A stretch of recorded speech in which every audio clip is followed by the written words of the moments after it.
Good evening. At this time, I would like to call our regular monthly board meeting to order. And just going to take a few minutes to welcome everybody here tonight. And I was going around the room speaking to some people, and I think a lot of these principals here tonight, God, just how far some of us go back. Well, a minute, right, Brian Tom? We go way back.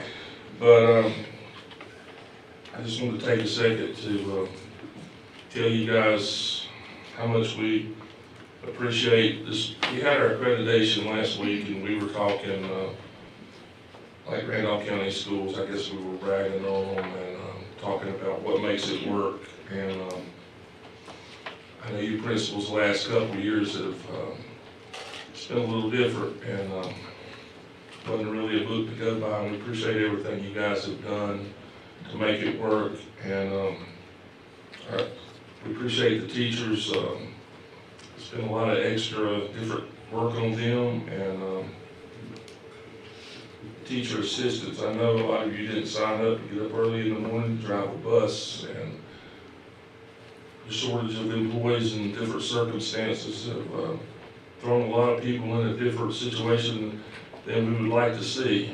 And I just want you to know, cafeteria workers, I know you're short-staffed, and we have kids back in the cafeteria now, and everybody, office workers, secretary, everybody's having to do a little different and pitch in. And I know I hear stories sometimes where staff members and principals, central office staff, sometimes you met without respect, and that's a shame, because I mean, you're out here giving 110%, and we may not make everybody happy, but you know, if you got, it's a shame when you're not respected, and I know that happens to each of you on a daily basis. And I just want you to know this board, we all appreciate everything you do, and we know you have the kids' heart and what's best for the kids in mind, and we just know we thank you very much, okay? And we'll just give them a hand, okay, for everybody who's here tonight.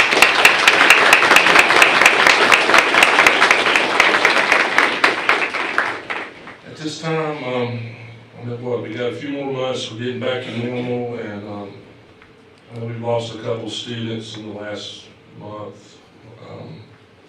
We lost a staff member at a school in the Artsville, Trinity area. I couldn't help but notice on social media how many lives she must have touched. I didn't know her personally, but I know our country's in kind of a mess right now, and so I think sometimes we go outside the box a little bit. And what I'd like for you to do, if you would, Brian, we're going to miss the moment of silence tonight, and if you would kindly say a prayer for these teachers, all our staff, teacher assistants, everybody in this room and outside of this room, to help us get through the rest of this school year and bless us and this country. I appreciate it. Thank you. Thank you, Mr. Chairman. Let's bow our heads. Lord Jesus, we thank you for today. We thank you for this opportunity to come here today, Lord. Lord, we know we've been through a lot, Lord, and our teachers and staff, Lord, and we've asked a whole lot out of them this year, Lord, in the last 2 years, Lord, really. And Lord, we just ask you to bless them, Lord, bless our country, Lord, bless our school system, bless our staff, bless our students, Lord, everything they went through, Lord, the mental anguish and different things they're going through, Lord, trying to catch up in their learning, Lord. We ask you to pray for Ukraine, Lord, and the things they're going through, Lord. And though we may not be there, Lord, we're standing with them, Lord, and we just ask you to do all things here tonight. In your name, in Jesus' name, amen. Amen. Thank you, Mr. Biggs. All right, this time would you stand for the Pledge of Allegiance? I pledge allegiance to the flag of the United States of America and to the republic for which it stands, one nation, under God, indivisible, with liberty and justice for all.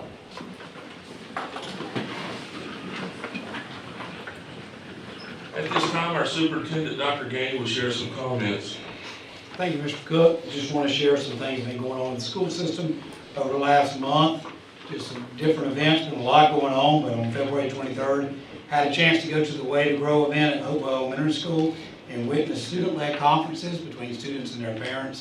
It was great to see the parents in the building, and I want to say a big thank you to the staff for planning that event.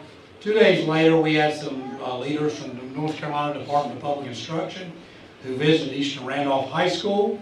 I want to say thank you, Ms. Farlow, Mr. Burgess, for attending that event as well.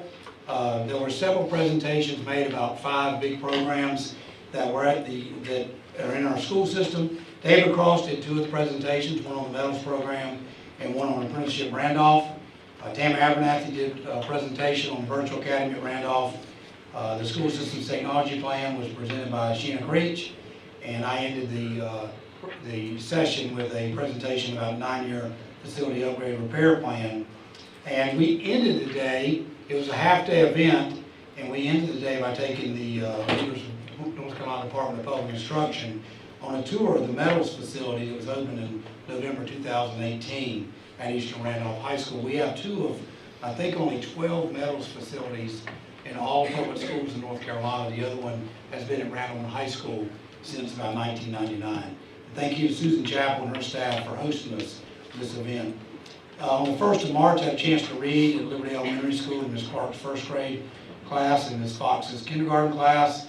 Also, later that day, we had our Youth Art Month exhibit at Randolph Arts Guild. It was a great event to see the art displays of work from elementary, middle, and high school students, and obviously the great guidance by our fantastic art teachers throughout the school system.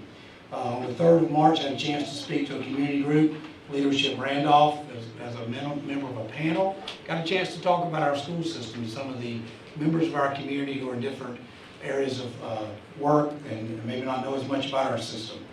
On the 3rd, also had a chance that night to go to the Title I Reading Night at Coleridge Elementary School, and again, seeing things begin to open back up. A Title I Reading Night at a school was a great event to see. The 7th of March, I had a chance to speak to a group of legislators at South Asheboro Middle School, and the point of the evening, or what I was asked to speak about, was if we were starting public schools from scratch, what would you want in it? Well, there's a lot of things I would want in public school system, but would you present on something you would want? Well, Apprenticeship Randolph came to mind immediately, and hopefully those programs of that nature, if you don't know what Apprenticeship Randolph is, we have information on our webpage. If that doesn't, if you still have questions, feel free to call staff.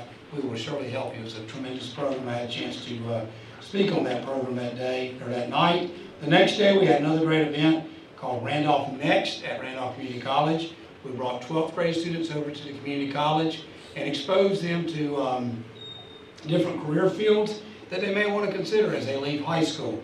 And I want to say a big thank you to our staff members for making that event possible, but also the Randolph Community College staff members and our community business partners who were all over the place that day. I think children got a chance to interact with 6 different career areas during that event. But tremendous. You can't go wrong by exposing children to what's going on when they leave high school. You can't go wrong, and I just appreciate our staff members for their commitment to that at the school level and the central service level. On the 9th, I had a chance to read to Ms. Ballman's 2nd grade class and Ms. Chambers' 2nd and 3rd grade class at Franklinville Elementary School. And I can honestly say, I don't know if I've ever sat in a classroom as long as I sat in after reading to that group in Ms. Chambers' class. And I'm telling you, that is just one example of the kids that are coming out of schools in America ready to help this country continue to move forward. I sat there, I could have sat there for 3 hours and talked to those children.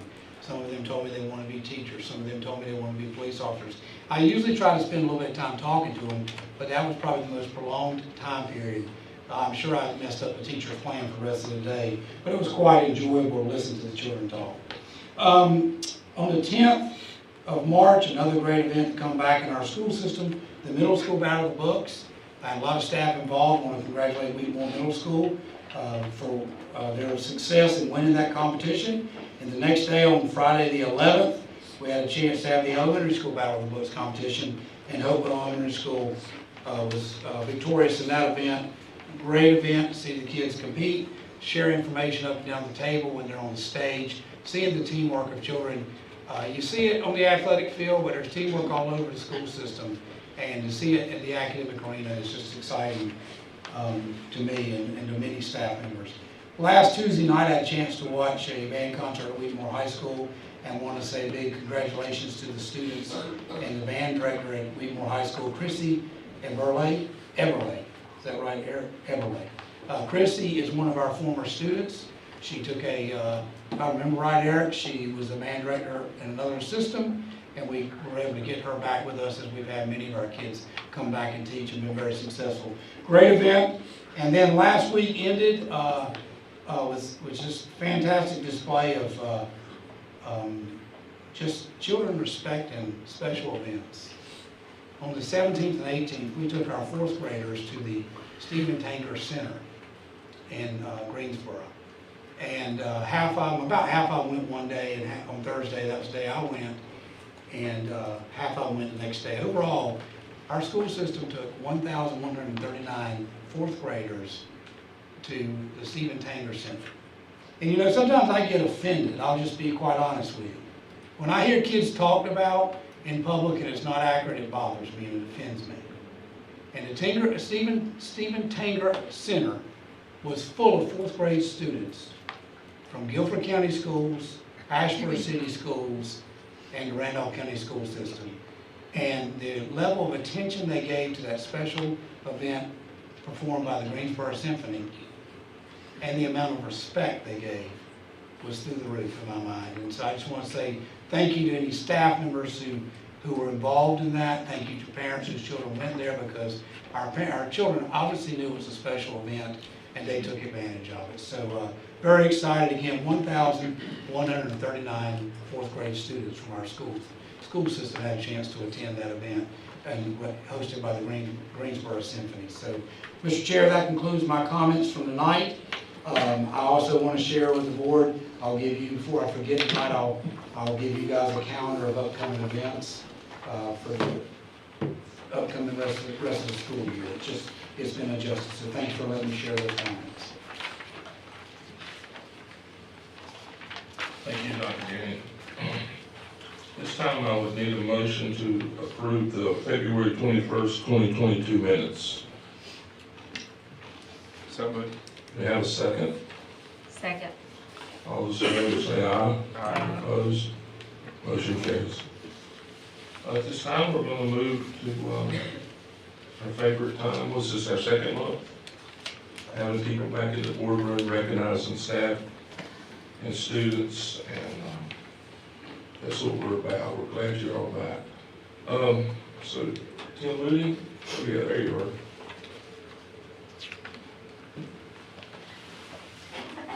Thank you, Mr. Cook.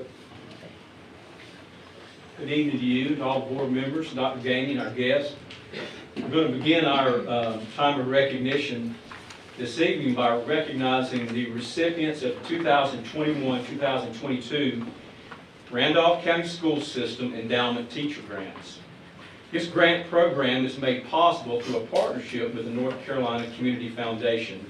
The grant recipients for 2021-22 have already received their check in the amount of the award, and this evening we're going to present them with a Pride in RCSS certificate. Recipients are selected by the RCSS Endowment Committee, and Sharon Farlow is the Board of Education's representative on the committee. So grant recipients, as I call your name, if you would please come forward to receive your certificate. We're going to ask you, if you would, please remain standing at the front until all the grant recipients have come forward, and we will take a group photo at the end. So we will begin with Farmer Elementary School, a grant in the amount of $308, Patty Davis.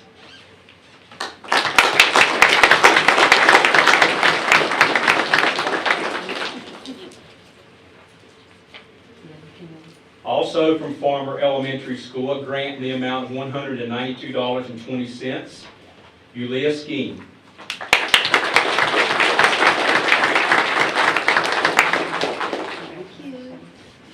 From Hopewell Elementary School, a grant in the amount of $438, Kelly Cecil.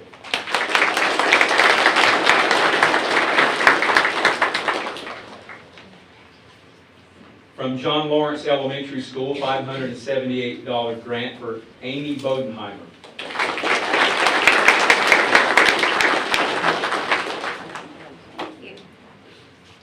Also from John Lawrence Elementary School, a grant in the amount of $369 for Madison Pravat.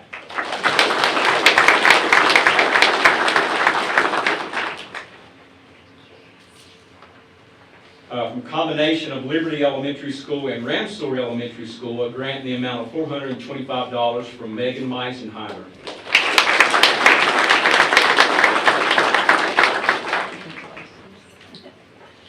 And one who I believe was not able to be here this evening, from Northeastern Randolph Middle School, a grant in the amount of $150 for Martha Way.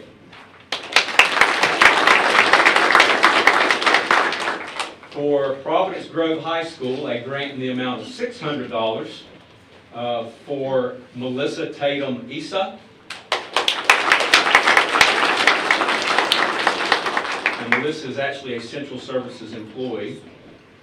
Brooke Holyfield. And Lindsay Armfield.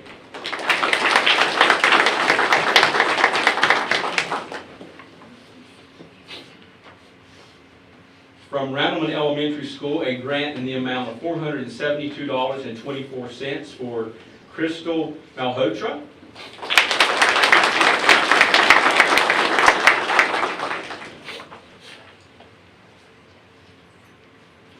From Randleman Middle School, a grant in the amount of $483.35 from Morgan Cranford.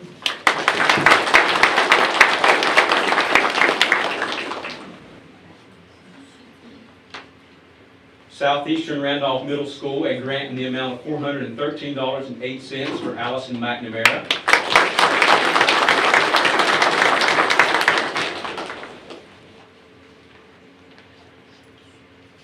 Also from Southeastern Randolph Middle School, a grant in the amount of $597.70, Kim Steele.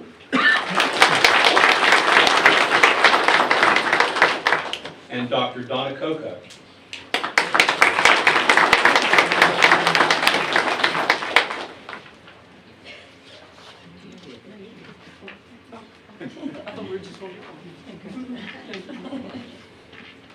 From Southwestern Randolph Middle School, a grant in the amount of $141 for Belinda Allred.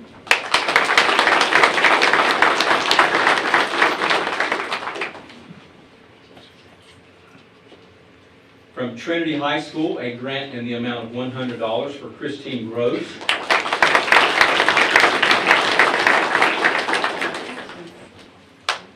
For Trinity Middle School, a grant in the amount of $100 for Leslie Lomax.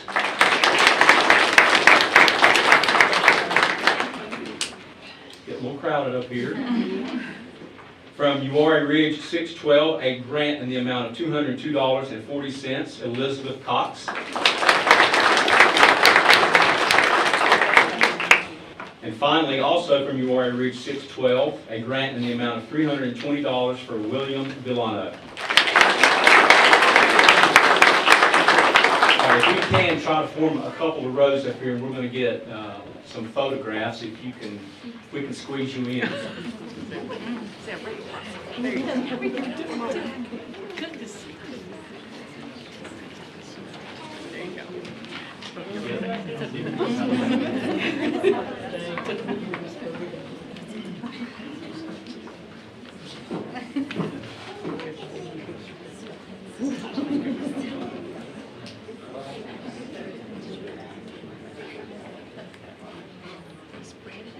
Got one over here. Everybody? All right, thank you.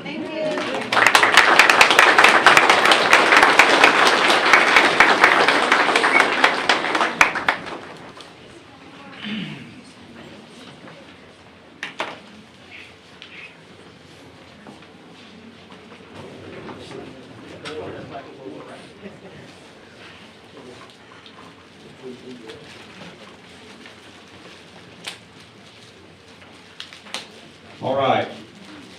It is now time to recognize our Star 3 students for the month of March. If you're not familiar with the Star 3 program, it's a program that honors students who are respectful, responsible, and doing the right thing.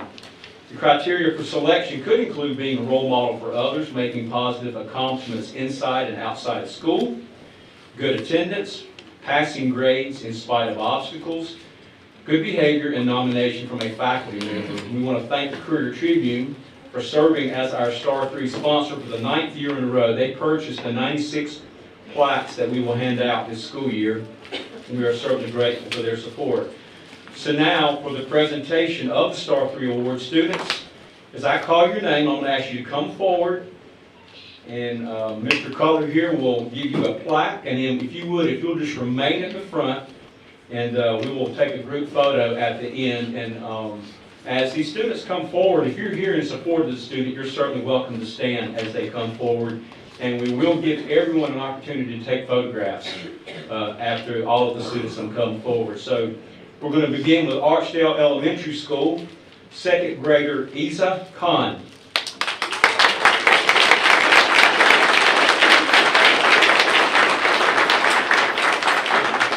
Isa Khan is a wonderful example of someone worthy of the Star 3 recognition. She comes to school every day with an eagerness to learn and grow. She sets herself apart in many ways, including the respect she shows to her peers and teachers. Isa is consistently chosen by her peers to be leader. She is a valuable member of her classroom and is known to be thoughtful and fair in all things she does. We are proud of Isa Khan on a daily basis. She is truly a star student at Archdale Elementary School, and we are proud to select her as our Star 3 student for March.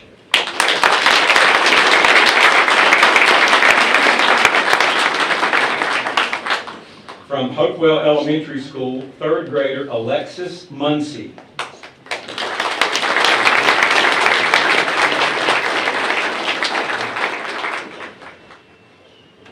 Alexis Muncie is the picture of determination and perseverance. Regardless of challenges Alexis faces, she comes to school every day ready to learn and work hard. She goes above and beyond the expectation in the classroom and never complains. Alexis is more than deserving of this recognition for all she does in the classroom, as well as her continued growth in all subject areas. With her work and determination, we know that Alexis will accomplish great things. Hopewell Elementary School is proud to have Alexis Muncie as our Star 3 student for March.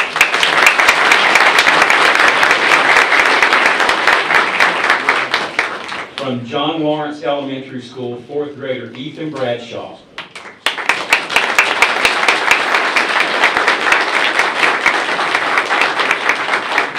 Ethan Bradshaw has a shining personality, happy smile, and sweet disposition. He is simply a joy to teach.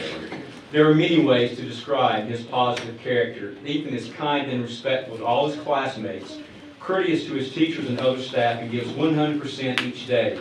He has made tremendous strides with building independence and taking initiative, especially with his Chromebook. He demonstrates a willingness to learn and a desire to share his learning with others. Ethan has a unique sense of humor and brings an exciting energy into each of our 4th grade classrooms. We truly enjoy having Ethan in our 4th grade and at our school. Congratulations to Ethan Bradshaw, John Lawrence Elementary School Star 3 student for March.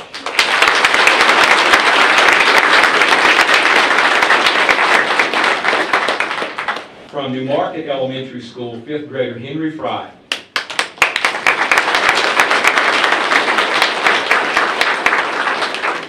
Henry Fry truly represents what it means to be a star student, and both academically and personally, he truly shines. He is positive, kind, and a wonderful role model for his peers.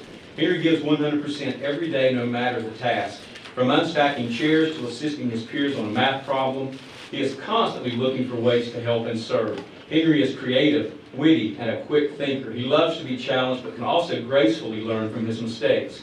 Henry has a big future, and we look forward to the impact he will continue to make on the people around him. New Market Elementary School is proud to recognize Henry Fry as our Star 3 student for March.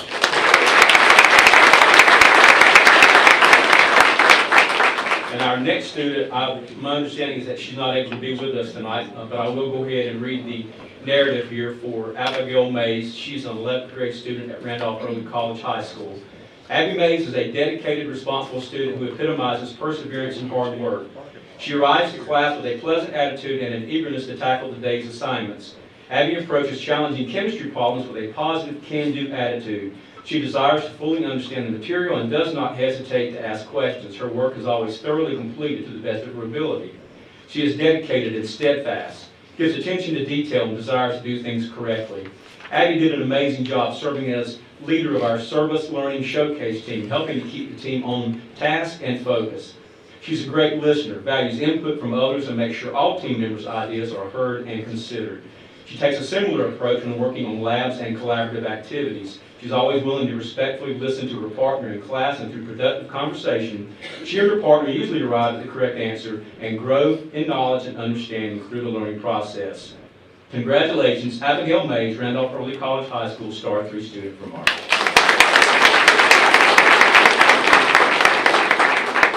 From Trindale Elementary School, kindergartner Landon Watkins.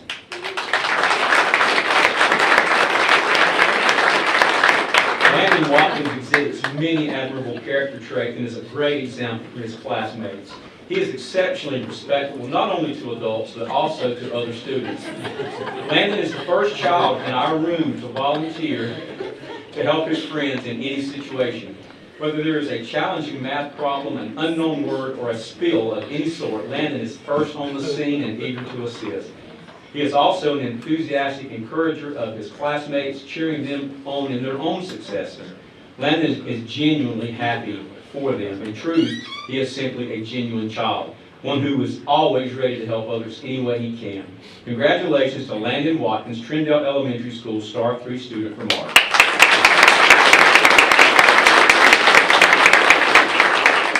From Trinity Elementary School, kindergartner Cooper Stevens.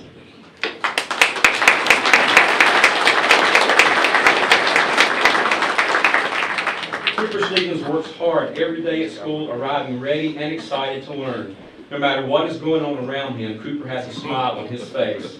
He is a good friend to everyone he meets and looks for ways to help others, including his teachers. He is positive to everyone in the school. We are thankful that Cooper Stevens has come to our school this year, and we know he will continue to succeed at all he does. Trinity Elementary School is proud to select Cooper Stevens as our Star 3 student from art.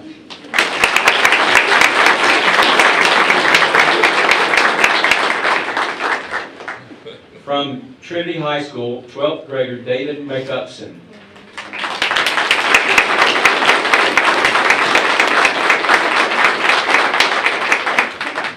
David McUpson is the very embodiment of what it means to be a Trinity High School bulldog.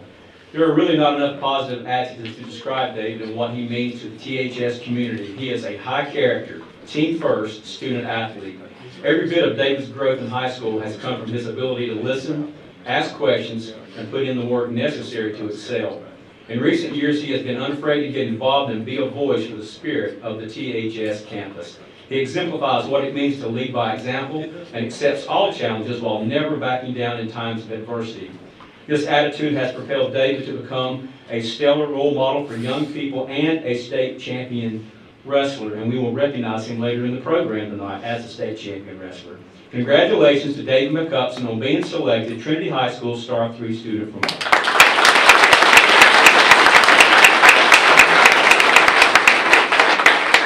From Trinity Middle School, 6th grader Camila Bedoya Puente.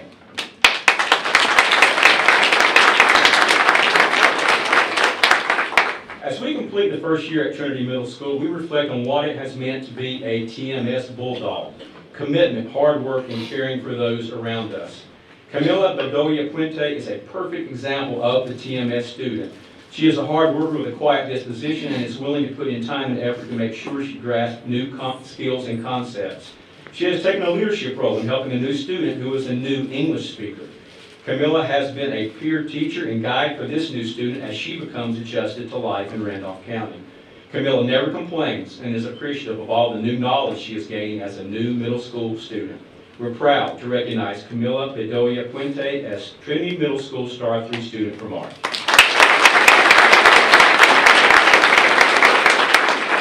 From Whitmore High School, 12th grader Hannah Davenport.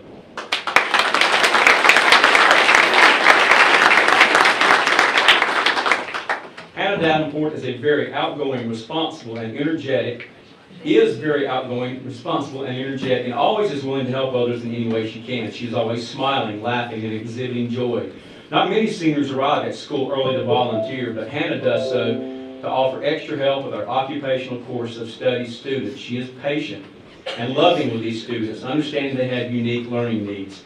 Hannah is the best sister to her brother, very supportive to everyone, and always willing to help when needed. From speaking at Beta Club inductions to giving tours during open house, Hannah is someone Wheatmore can rely upon. She believes in fairness to all. Hannah is a member of the Beta Club, is dual enrolled in courses at Randolph Community College, plays on the softball team, and works part-time, all while maintaining a grade point average above 4.2. Hannah Davenport is quite deserving of being Wheatmore High School's Star 3 student from March.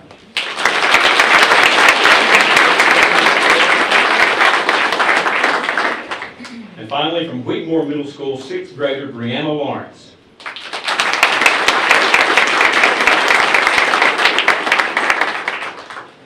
Brianna Lawrence is an enthusiastic learner who enjoys school. She's willing to help others when needed, including the teachers. Brianna exhibits a positive outlook and attitude in the classroom and takes responsibility for her learning by making sure to complete all of her assignments. She is active in class discussions and always tries her best. Congratulations to Brianna Lawrence, Wheatmore Middle School Star 3 student for March. All right, if we can again form maybe a couple of lines here and come together, we're going to get some photos. If you will allow Ms. Fowler to take the official group photo, then any of you can come forward and take as many pictures as you like.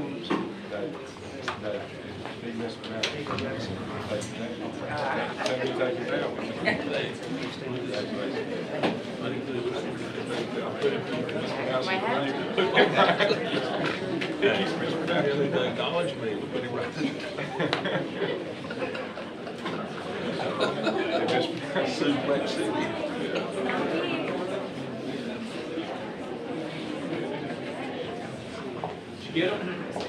All right, come forward and take as many pictures as you want.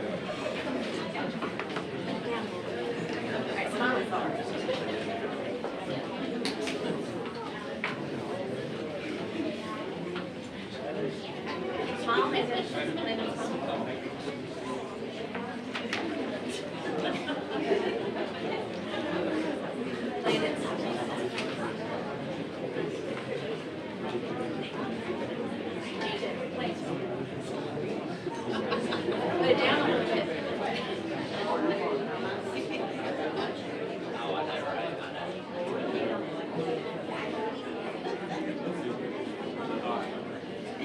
Thank y'all. All right.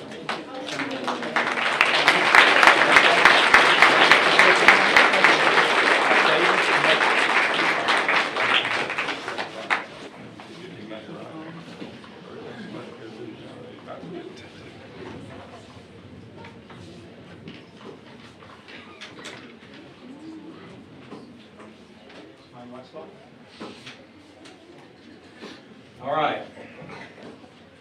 Now it's time to recognize some Battle of the Books winners. We're going to congratulate Hopewell Elementary School and Wheatmore Middle School on winning the Randolph County School System's 2022 Battle of the Books competitions. The elementary school Battle of the Books teams across our district competed virtually in the preliminary competition on February 23rd and 24th to determine which schools would advance to the final district competition. And then the final round took place on March 11th at Randolph Community College. Our middle school Battle of the Books competition was held at Randolph Community College on March 10th.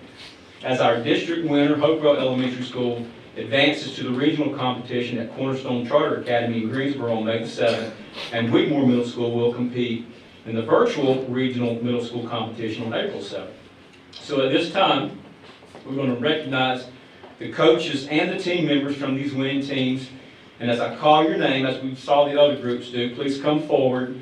And as they come forward, anyone here in support of the individual being recognized is welcome to stand. And again, we'll give you opportunities to take photos at the end.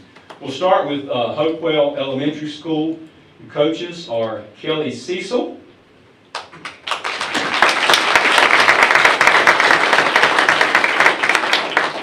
up here for the second time this evening, and also Joni Moody.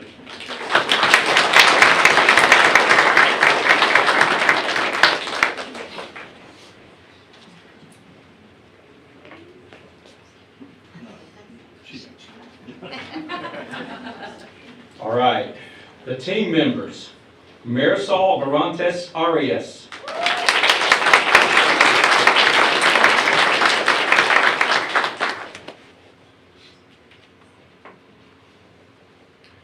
Ava Botts.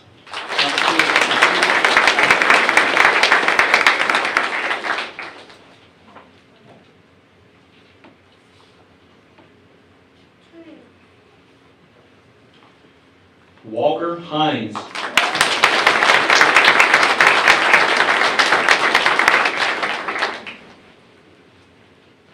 Charlotte Hughes.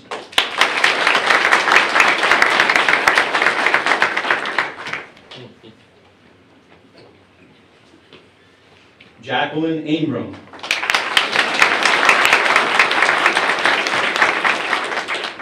Bailey Johnson.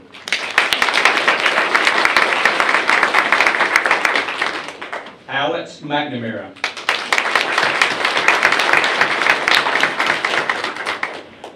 Chance Mills.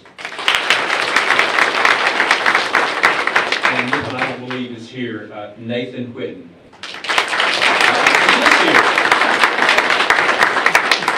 All right, so we're going to do what we've done before. If we can get you bunched together here, and Miss Fowler's going to take a group photo.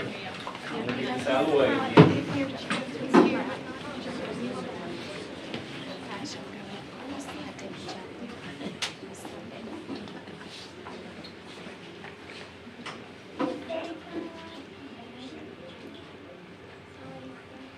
I'll stay right there. Any parents or anyone else who wants to take a picture, you can.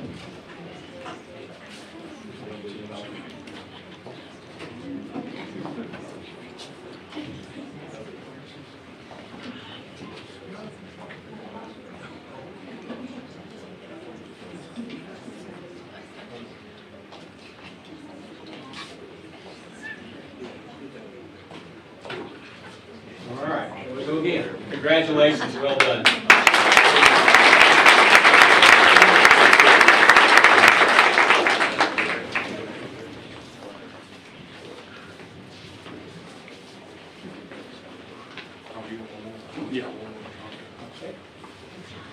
All right, now for the middle schoolers from Wheatmore Middle School, Coach Shannon Moser.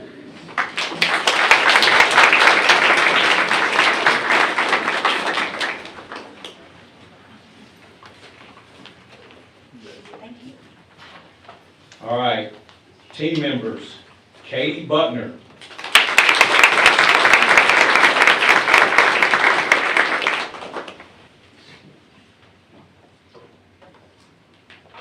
Raina Del Angel.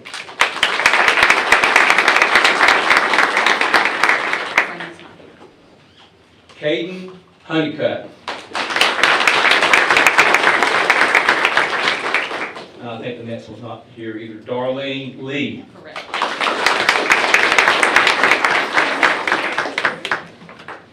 Bella Smith.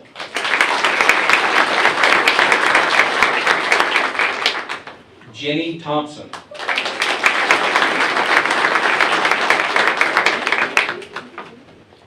Cheyenne Watkins. And Hannah Williams.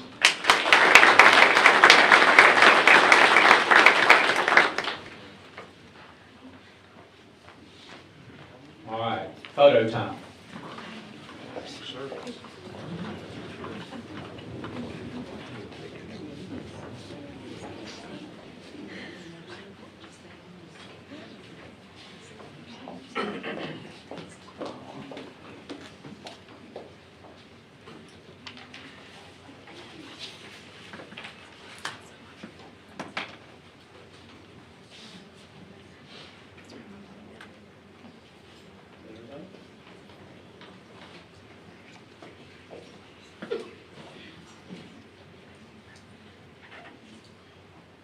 All right, congratulations.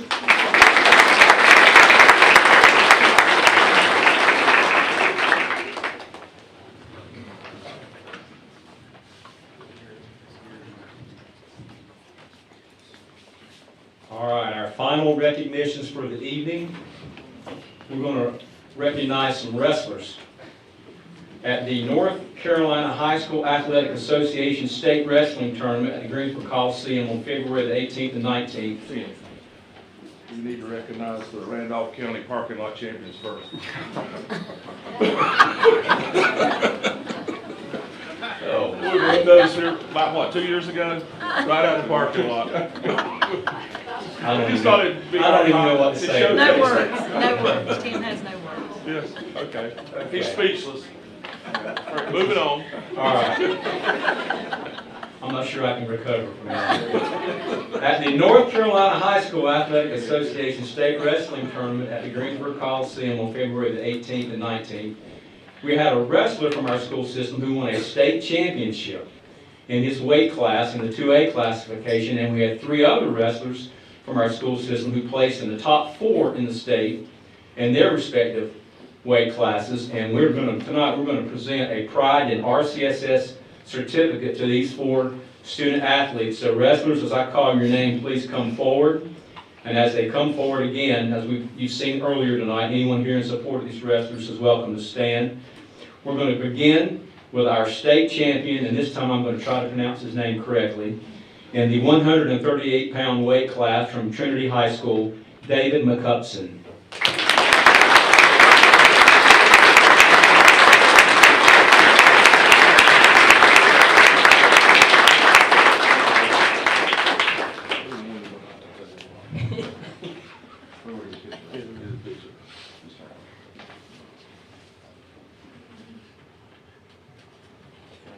All right. 4th place in the state in the 113-pound weight class, also from Trinity High School, Spencer May.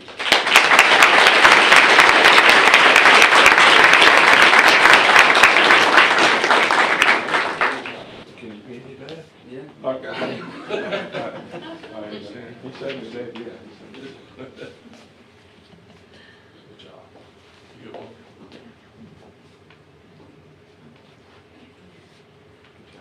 All right. 3rd place in the state from Providence Grove High School in the 182-pound weight class is Brooks Freeman.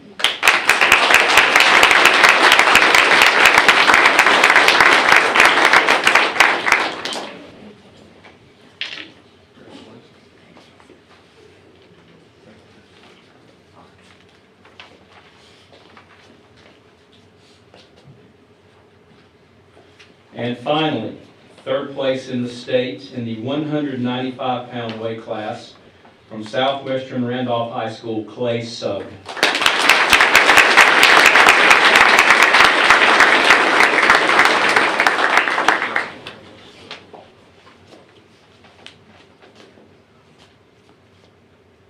And anyone who wants to is welcome to come forward and take pictures.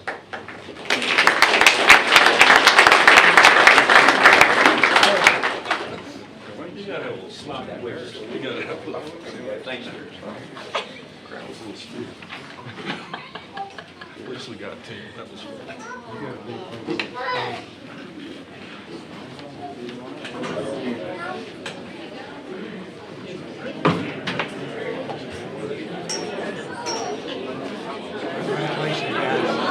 All right, thank you, everyone. That closes out our time of recognition.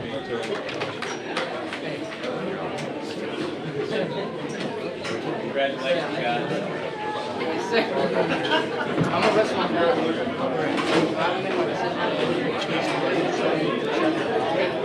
All I hear is I'm ready to catch up. You kept getting it. Thank you. Congratulations. Thank you.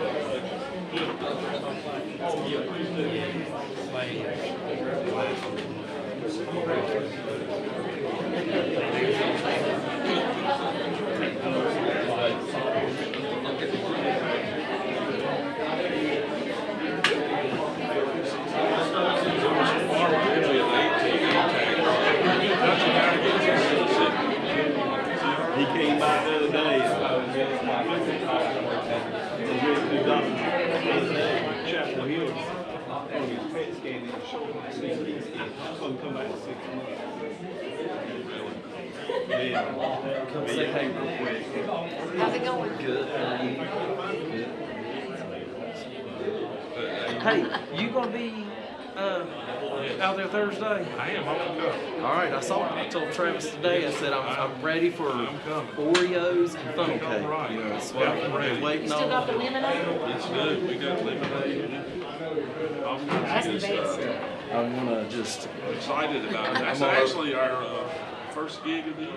I'm gonna bring my stretchy pants, cause I'm You gonna you eat it all. my pants are down. It's shrinking. I know, isn't that horrible? I mean, all these clothes just shrinking. They shrink, I mean. They it's do. terrible. It just happens. That's how it happens. So, I just wanted to say, hey, thank y'all. Good to see See you. you, See y'all. Mr. B. Hey, how are you? Thank you.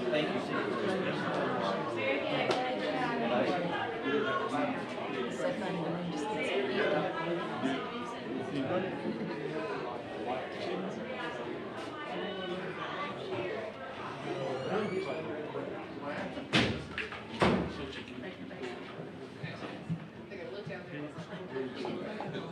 so Gamey? I guess I'm taking over. Gamey's good. Did we see him outside?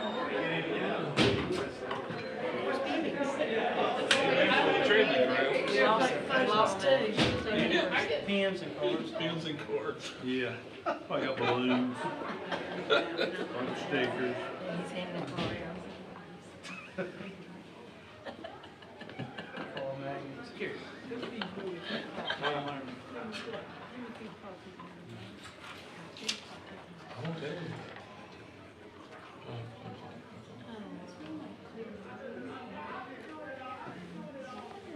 All right, go ahead, Gary.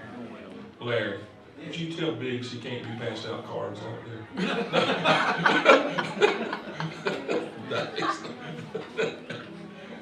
Okay, we had no one to, sign up for public comments. You're not passing out cards or nothing out there. I did, go. No, card magnets and.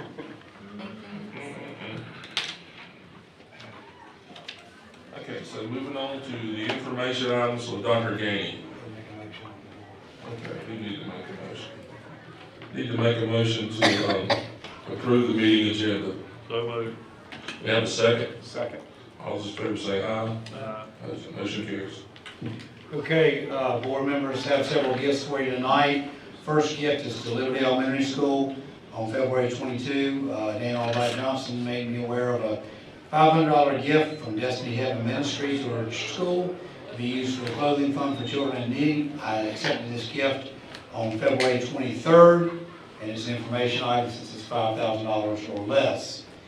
Next gift, on the 23rd of February, Melanie Ritchie of Randall Middle School received a gift, made me aware of a gift from Randall Walmart in the amount of $99 to be used to purchase materials and supplies to support service projects for the school's Girls Club. I accepted this gift on February 23rd, and again, it's an information item since it's $5,000 or less.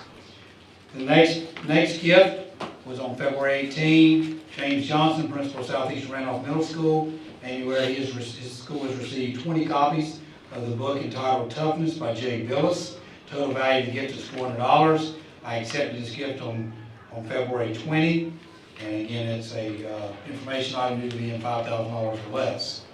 Another gift that came in from Southeast Randolph Middle School was on March 15. James Johnson made me aware of a gift in the amount of $2,000 from the Run 5 Feed 5 organization to be used to address student food needs and supply needs.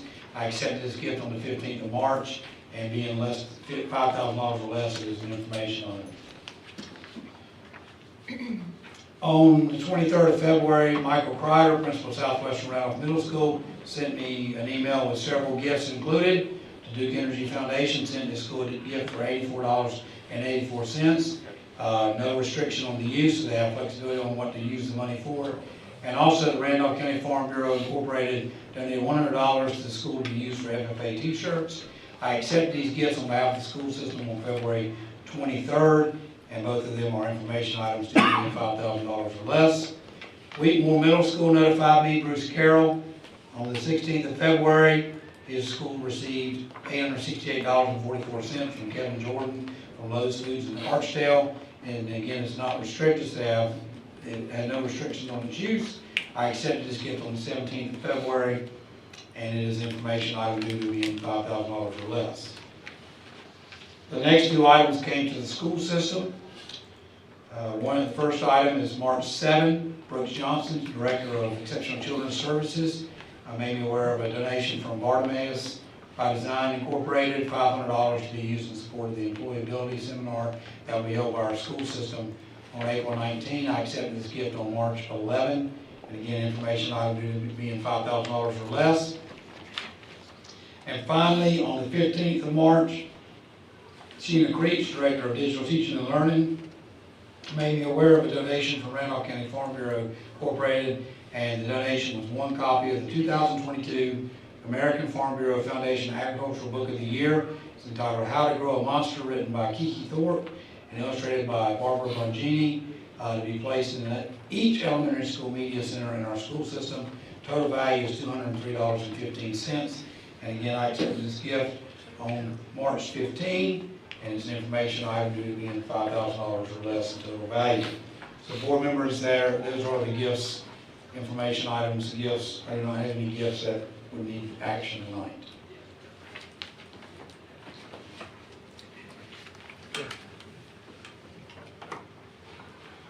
Thank you, Dr. Gaines. This time we'll move on to the finance and budget with Todd Luck. I just want to take a second before Steve comes up to present the audit report, that I would like to thank him for his work that he's done, not only on this past year's budget, but all the years that I've been here. So Steve is the auditor that I've worked with here at Randolph County School System. And I have a tremendous amount of respect for Steve's work ethic and his integrity, and I consider him a friend. And even though this will be the last audit that he'll work on and he'll present, I know that he's a phone call away if I ever have a question. So, Steve?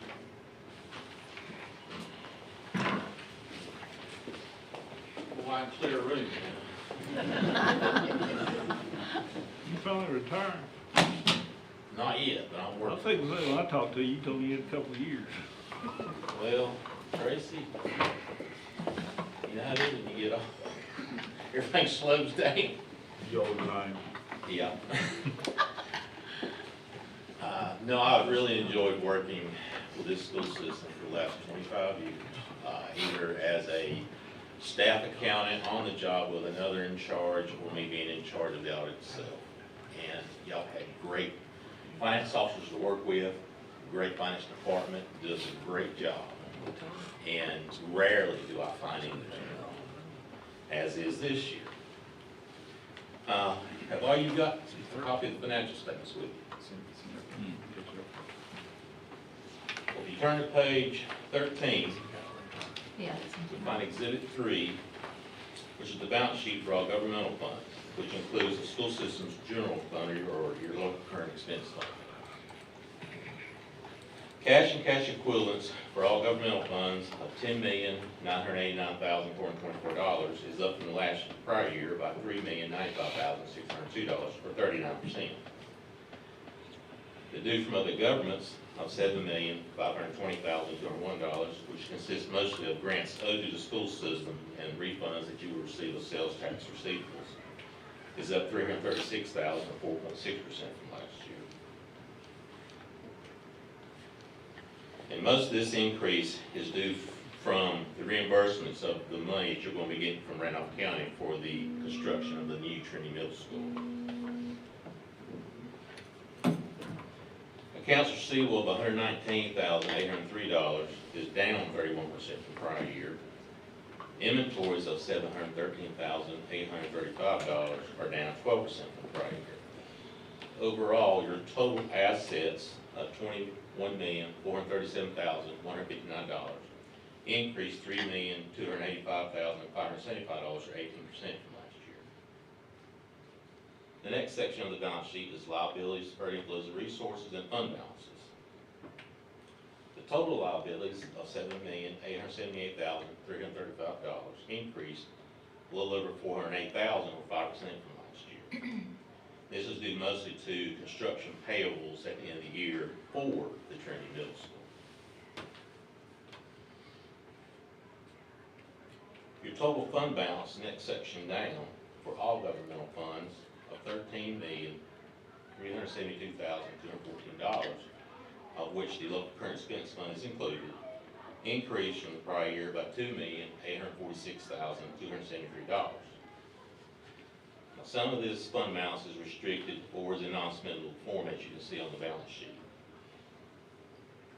The local current expense fund balance, the first column of $10,818,615, increased from last year $2,649,352. Now, the amount available for appropriation, which you won't see on the financials, is a statutorily calculated amount, is $7,948,017, and this is 32% of your current year expenditures, which is pretty good. Last year, it was 20%. So with the increase in fund balance this year, you increase your amount available for appropriation. Now, you've made strides to improve this, and I was going to say I'd like to see this in the future, but I guess it's not up to me. Hope to keep this trend going in the future. On page 14, you'll find a statement of revenues, expenditures, and changes in fund balances for all governmental funds. Your total governmental revenues for $175,658,138 increased $14,405,503, 9% from last year. Most of this was from the reimbursements from Randolph County for the laws, as we call it, money to build new training middle school. Total governmental expenditures of $173,568,804 increased $12,230,067, or 8% from last year. Now, page 17, you'll find a statement of net position for school food service fund. Total assets of $4,620,434 decreased a little over $175,000, 4% from last year. The cash and cash equivalents of $4,071,079 decreased by $94,000, or 2% from last year. The dues from other governments of $118,125, which includes grant reimbursements for free and reduced meals, decreased 34% from last year. And as you all know, there was a decrease in revenues in the school food service fund last year because of the pandemic. So therefore, this went down, as well as your fully paid lunches and breakfast amounts.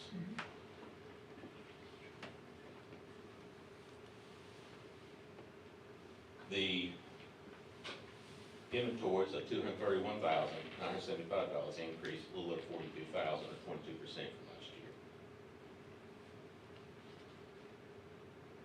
Now, the line item labeled deferred outflows of resources of $1,305,885.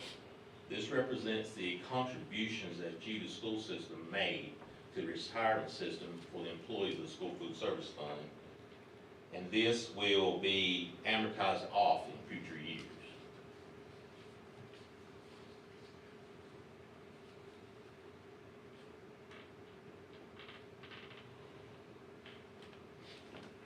So the next section down is liabilities. The total liabilities of $7,483,085 decreased $575,000. And this is due to a decrease of the school system's share of the state employees' retirement system's other post-employment benefits for the school food service fund. Now, the school food service fund share of the net OPEB, as we call it, liability at June 30th, is the $4,945,148 amount.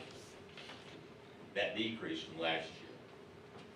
And this is all actuarially calculated by the state. And this is not a hard number, because it's a soft number. It will fluctuate year to year depending on how the system, the state system's investments do. The total net position at the bottom is a deficit of $4,454,847. This deficit, follow me here, decreased $109,751 this year, which means it was higher last year. The deficit went down this year. Now, on page 19,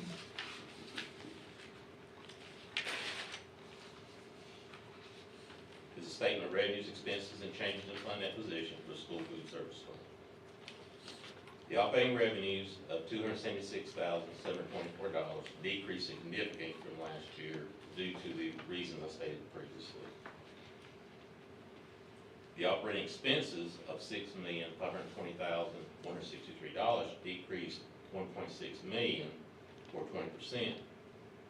Now, this decrease in expenses was just about the same as the decrease in revenues you had. So you basically, the amount you see there is operating loss of $6,243,139 is very close to the loss you had last year. So the loss of revenues was made up for the decrease in expenditures this past year. To offset this operating deficit, reimbursements from federal and state governments and other non-operating revenues in the amount of $6,137,811 were received to create a net increase in the net position of $109,751 for this past year. That concludes my final presentation. You won't be bored by me anymore. Any questions? Thank you, thank you. You're welcome. Thank you very Appreciate you, much. Steve. You've always done a fine job for us. I mean, you do a fine job for me. And I know we're gonna miss you. Well, I'm trying to phase out a little bit and get ready for retirement, and y'all are the biggest audit I have, and with the amount of grants, I think this year was over 120 million. That takes a lot of work, and we are having, just like everybody else, trouble finding employees. And they just don't want to go into this. This work is so technical. They don't want to go into it. So, you know, I'm afraid it's going to be literally just economics 101 going forward.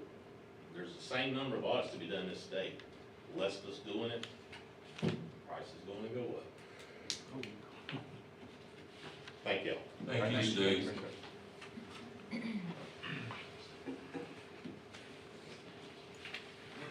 All right,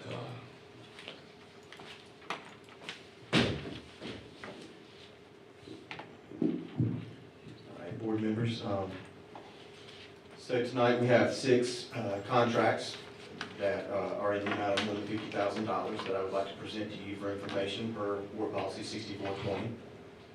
So the first 3 are with Brady Train Service Incorporated. The first one is chiller replacement at Coal Ridge Elementary, $99,277. The next one is chiller replacement at Wheatmore Middle, $232,178. And then chiller replacement at New Market Elementary, $154,613. So these are all under the $500,000 threshold for our capital construction expenditures. And That's why they didn't need your approval. board members, that was the money we moved from fund balance to current expense fund balance to capital that I had to go to the commissioners back in the fall. We had, that's what those 3, that was part of those big projects that we were going to use that money for. The next 2 items are yellow bus replacement.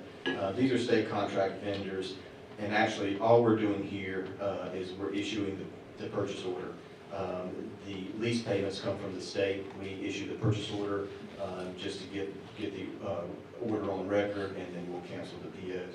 The first one is White's International Trucks, $201,002. The next one is Gregory Pool, $113,474. And then the final contract was for Rents Eden Oil, and that's just a blanket purchase order for diesel fuel and gasoline for $200,000. Why did they use 2 vendors on the old list? It's in talking to Wendy, it's about basically what the mechanics can work on most efficiently and what they're best suited to work on. Yeah, I didn't know Gregory Poole even deal with the old list. You know, we had a conversation a year or so ago, and because we always get asked several times, each board member had a letter about Thomas Bus, but Dr. Gainey actually had some people down from Thomas Bus, correct? And he met with the people that wanted to meet, and basically it was addressed, and there was another meeting that he said, we'll meet with, I guess they left his office, and we're gonna call you back, and correct me if I'm wrong. And we're gonna bring, someone down to address the mechanics, the issues, you know, kind of go over it and maybe talk about it more, but they never came back, did they? That meeting was gonna be lined up with Wendy Anderson and her staff, and Never happened. I met with them on June 2nd, 2021. I met with two of the leaders, and to this date, that meeting has not occurred with Wendy. I just want to make it clear that we did reach out. Is diesel fuel killing us right now? Yeah, it's pretty high. I'm not sure exactly what we're paying right now, I know what it is at the pump, but it's hurting right now. You think we'll get any kind of, We did get an additional allotment from the state, and but it was in a different PRC. At first I thought it was in the transportation PRC, but it was in a different allotment. So I don't know if there's going to be contingency money coming to help with the fuel prices or not by the end of the year. I sure would hope so, but I haven't heard anything yet. I have a webinar tomorrow morning, kind of an every other week webinar with DPI. So if that doesn't come up, I'll try to raise that question. And Mr. Cook, board members, I did check with Wendy this morning to see if there had been any contact on what you're referencing, and I did look back, and when June 2, 2021 was the date I met with him in the office. I just wanted to make sure people did realize that. We're trying to go local. Any other questions about the contracts? I've got the next item. So tonight, for your information, I'd like to present the superintendent's 22-23 proposed budget. And so in your board packet, the first 2 pages, you'll see Dr. Gainey's budget message to the board and to the county commissioners. And then the next page gives a summary of our request. Excuse me. So we only have one expansion request under current expense, and that's the continuation cost, $828,000, what we projected there. That's for our benefit increases, salary increases, charter school payments, insurance premiums, and then some utility increase.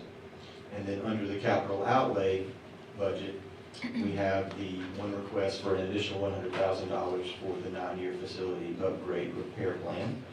So that brings our total request to $928,000 between current expense and capital. So as we go through the budget, I'm not going to spend a lot of time, but please stop me if you see something that you got a question about, because this was probably more simple than any that I presented in terms of where you're going to see the increases. It's just going to be that continuation cost in the Fund 2 budget. On page 1, we always start with our revenues for current expense Fund 2. So the county appropriations, $22,334,356. That includes the $828,000 additional request. For this proposed budget, I always leave the other revenue line item, which in this situation is only fines and forfeitures. I leave it flat at $1,150,000 so that we can actually see specifically in the budget where the increases are going towards. Then in the approved budget, if I need to adjust that fines and forfeitures up or down, I'll do that. But basically, the $828,000 additional request represents 3.85% increase. Do you think, I know when you start working on this till now, do you think the continuation cost is going to be high? I feel pretty good. I've put enough money in there for, at least on the salary and benefit piece, I feel pretty good about that. Where we could run energy, water. Where we could run into some issues would be, we've got a little cushion in energy right now. For a few years now, we've had a little bit of extra cushion there in what we budgeted. So yeah, I'll be kind of relying on that, and then we could run into some issues depending on what fuel prices do on the local side of the transportation budget too. And so, yeah, as far as everything else from salaries and benefits, I feel like, we've got a pretty good number in there.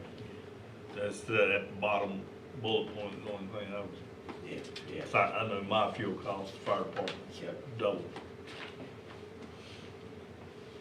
Well, hopefully we'll get some relief at some point, but yeah, we'll definitely keep an eye on it. So the next page and the next several pages, like I said, I'm not going to go through this item by item. This is the expense side of the Fund 2 budget. I will say this, when you see in the last column, you see the differences, the increases, or in some cases I tweaked a few things, decreases.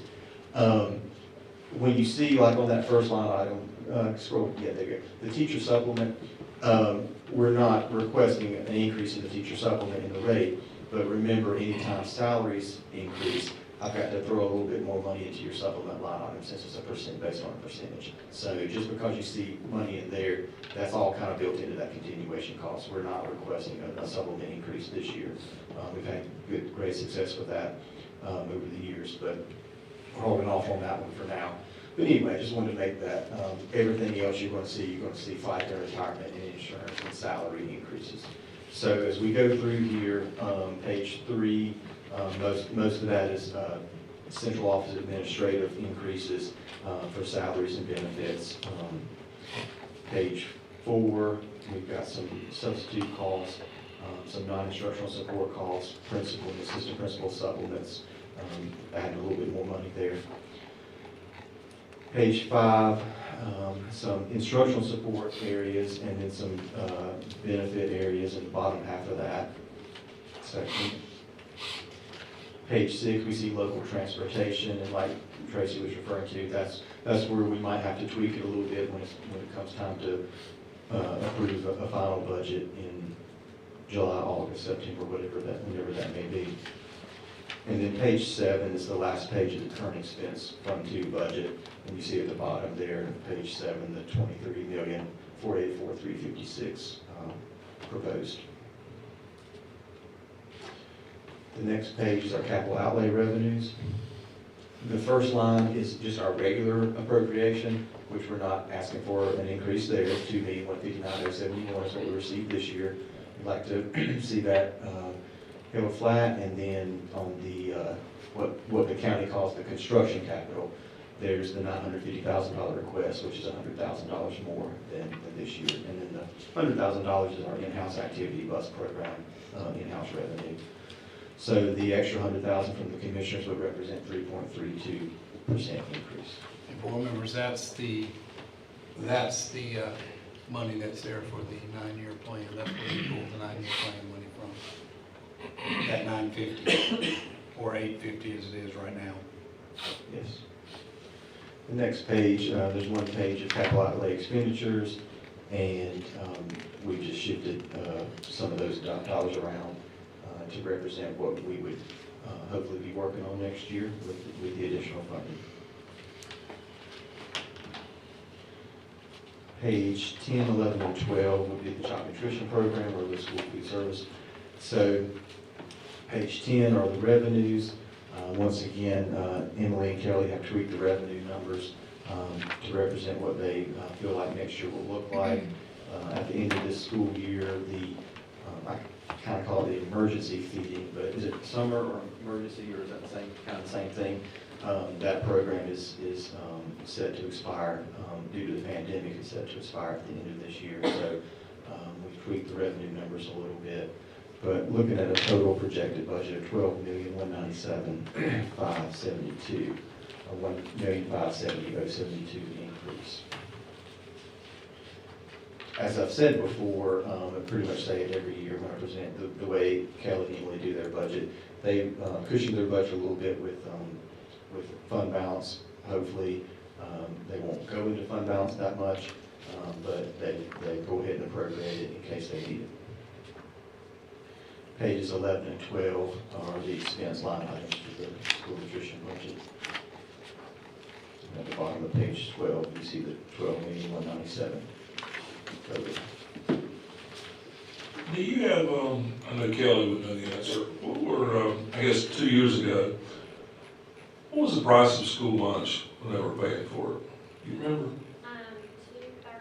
for elementary and $2.45 for middle high. She said two. 230 for elementary, Do you have any idea or thought of where it's headed if they start, when it starts back? I mean, I know where things have gone up. I just, that's one we really gonna have to get under. I mean, that could be, We hadn't moved the lunch prices in about 4 years, isn't it? Isn't that, 17, 18. there's because we have fund balance, that paid lunch equity measure has kept us, we're about 4 years but for running. the last 2 years, didn't, it was paid for, right? I mean, we didn't have to pay for it, am I correct? Even prior to that, we. I know prior to that, but I guess my question is when that program goes away, if they don't bring it back and kids have to come in and start paying for the lunch, I doubt it will be $2.30 anymore for you to survive. It really depends on that paid lunch equity tool. If we have a fund balance, we may not have to increase pricing, but I was just wondering what your thoughts were on that. Since, Kelly, if I remember right, it was the paid lunch equity measure and the fact that we had fund balance in our child nutrition program. That's what kept us, because otherwise, they make you move, if you don't have that, they will make you move the lunch price up 10 cents a year.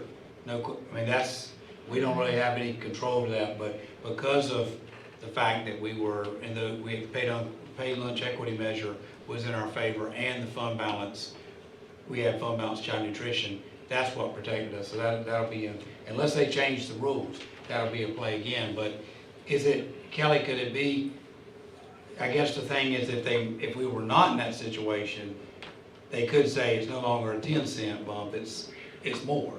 Right. But those are the two measures that kept us out of that. So, and we're in the same situation, we're in the same good situation for now. So. We'll have to advertise that a lot earlier, or people tend to forget. Don't we usually do an office or something? We bring, I mean, you know, they get used to not paying for it, it's easy to. we bring lunch prices in May, I think. Yeah, we'll get those out pretty early. Yeah. You know, like Gary said, everybody's used to not paying Not for paying, it. I'm And telling come you. next year, they gotta pay for it.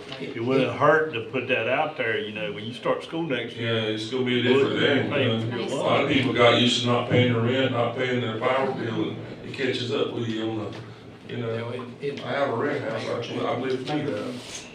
Mr. Cutler, you're right, because that's about somewhere in that window is we bring out the school fees.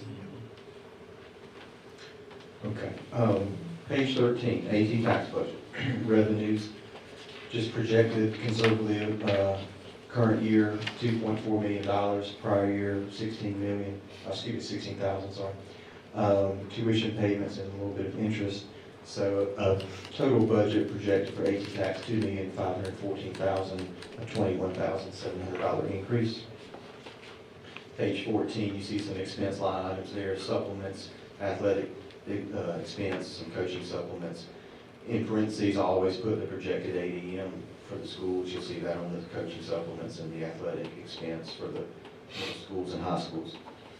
And then some, basically, some positions funded by the council, the matching benefits. And then on page 15, you see the school allotments that are projected for next year. Total projected enrollment, 4,400 students, and you, once again, in parentheses, you see each school's projected enrollment and at the $200 per student school budget, excuse me. And so you'll see the different column. You see some schools gain some funding and some lose some funding based on their ADM. But overall, a $2,514,000 budget. And then page 16, the last fund is Fund 8. This is our, it contains our specialized grants. So you'll see for the revenue, you've got NC Pre-K through the Partnership for Children, our nursing grant that comes down from the state, Medicaid revenue, ROTC revenue, tuition payments, driver's ed, miscellaneous revenue. A total budget projected of $3,010,000. It's a $70,000 increase. And then on page 17, you see 4 different programs, specialized programs, ROTC, School Nurse, Driver's Ed, Partnership for Children, and then the energy expense, we kind of dumped the rest of our energy cost into Fund 8.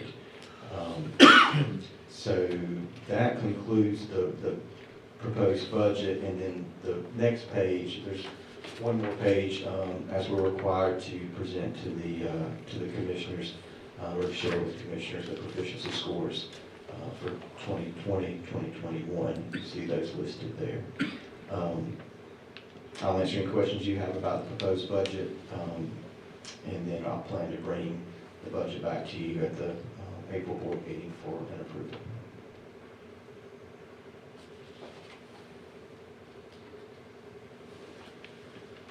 Any questions for Todd?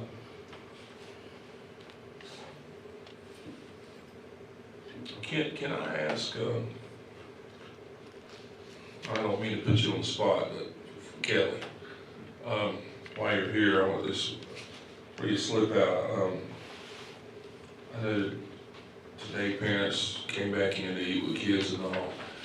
Did that seem to go, did it work pretty well? I mean, I haven't heard otherwise, so. is your staff, the staffing and all, please tell them, I know you're still probably a little short, but that we do appreciate, you know, all they're doing and understand it's probably a little bit tougher with kids and all back in the cafeteria, but it is important, I guess, that they did get back, you know, after 2 years.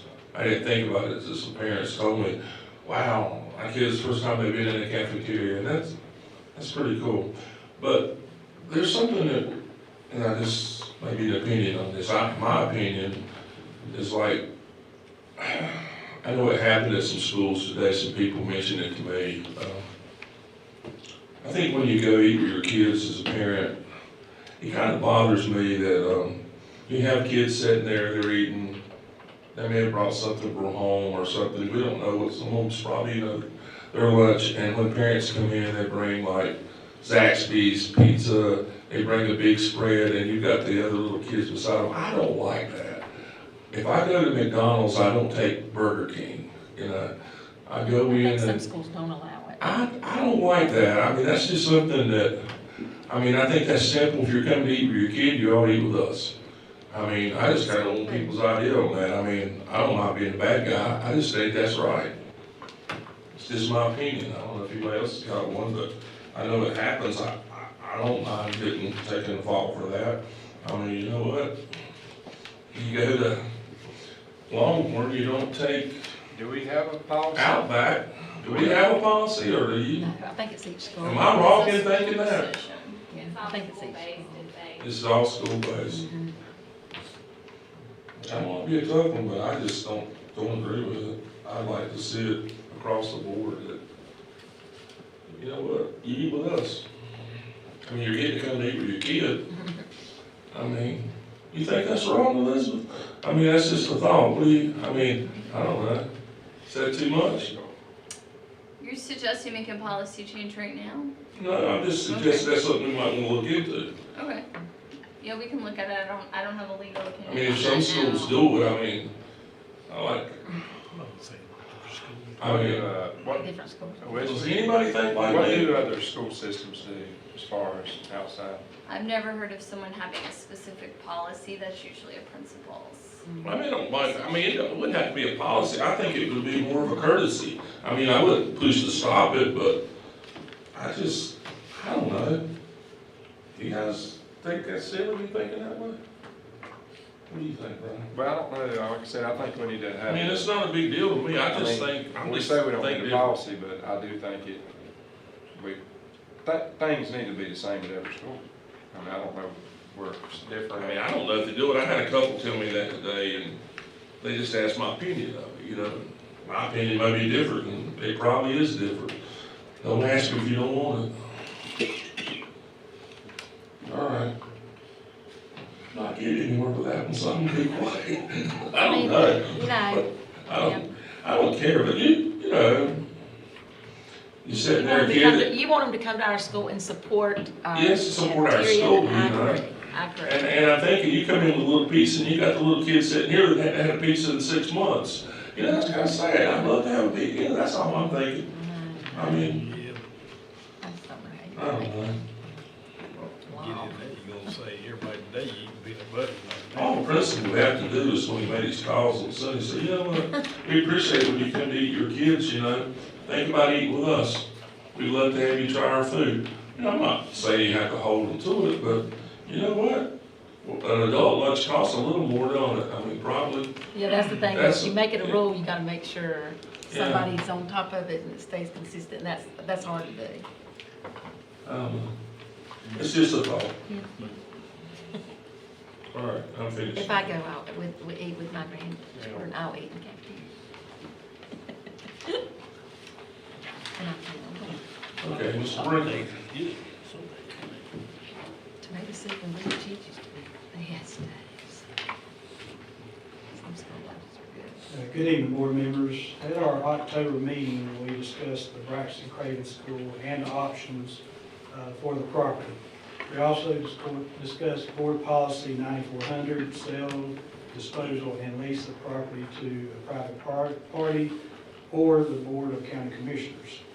So since that meeting, we've worked with our attorneys and a title company. We've completed a title search and obtained a clean title. There is a right-of-way on the north side of the property for neighboring homes, as well as Highway 62 and the intersection where Meadowbrook intersects 62 across from the ball field. So therefore, there is nothing encumbering the property or hindering transferability. The title company will ensure the buyer's title to the property from the time of acquisition without an exception for any restrictions of use, including the educational use. So moving forward, we need a final description of what we're selling with the property. And if we were selling the property as one parcel, we could do a license, a lease, or an easement. The lease or easement being a longer term agreement for the parking lot. We could do a general blanket use of the parking lot for school events. And then we could also do a long-term lease for the gym for any school events or practices. So I'll be glad to answer any questions you may have about the title search or the property. So, board members, what we've determined, there's been a lot of conversation about this property even before ground was broken on Trinity Middle. What are our restrictions on this property as far as selling it? And we have, by the title search deal, we have determined there are no restrictions on any kind of requirement to be used for education. We've heard that in a lot of conversations, but there isn't, the title search did not reveal that. I guess that's where we come back with the idea that it's a clean title. It's free for whatever use. Correct. So the new owner here would sell to would not be required to use it for educational use. And there is nothing else hindering the sale of the property or transferability. And Dale, you're talking about the easement on the north side. I hadn't really thought about what the directional piece of it. That's the issue we dealt with several years back to the homes up on the, not on the building side of the parking lot, but on the opposite side up when you come in that big parking lot, back off to the Stoplight.